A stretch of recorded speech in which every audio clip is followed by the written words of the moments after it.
अंतरिम बजट में वित्त मंत्री निर्मला सीतारमण ने विकसित भारत का रोड मैप देने का वादा किया था। इस बजट में सरकार इसी पर आगे बढ़ती हुई नजर आई। कृषि क्षेत्र चूंकि 42% से भी ज्यादा लोगों को रोजगार दे रहा है, इसलिए विकसित भारत के रोड मैप में कृषि और उससे जुड़े व्यवसाय महत्वपूर्ण घटक हैं। पहला, आज के बजट भाषण में वित्त मंत्री ने विकसित भारत के लिए कृषि में उत्पादकता और अनुकूलनीयता को पहली प्राथमिकता को जरूरी बताया। कृषि उत्पादकता को बढ़ाने और जलवायु के अनुकूल किस्मों के विकास पर जोर दिया। इस दिशा में कृषि की 32 और बागवानी की 109 किस्में जारी की जाएंगी।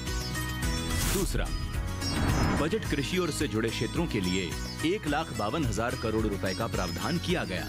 साथ ही प्राकृतिक खेती के लिए 1 करोड़ किसानों को मदद देने का वादा है।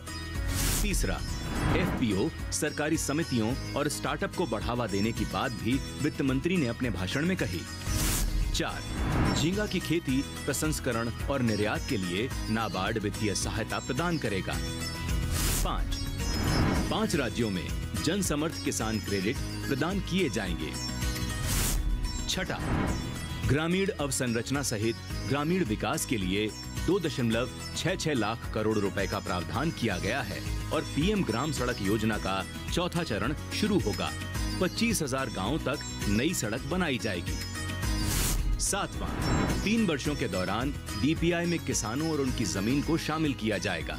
इस साल डीपीआई की मदद से 400 जिलों में खरीफ का डिजिटल फसल सर्वेक्षण होगा और राज्यों के साथ मिलकर कृषि के लिए डिजिटल सार्वजनिक अवसंरचना लागू होगी। साथ ही 6 करोड़ किसानों की जमीन की रजिस्ट्री भी की जाएगी।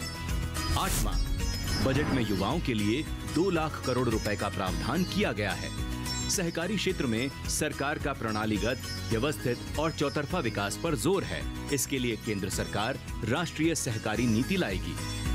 9वां, कौशल प्रशिक्षण के लिए मॉडल कौशल ऋण योजना को संशोधित किया जाएगा और 20 लाख युवाओं को कौशल प्रशिक्षण दिया जाएगा। 10वां, एमएसएमई को आवधिक ऋण देने के लिए ऋण गारंटी योजना शुरू की जाएगी।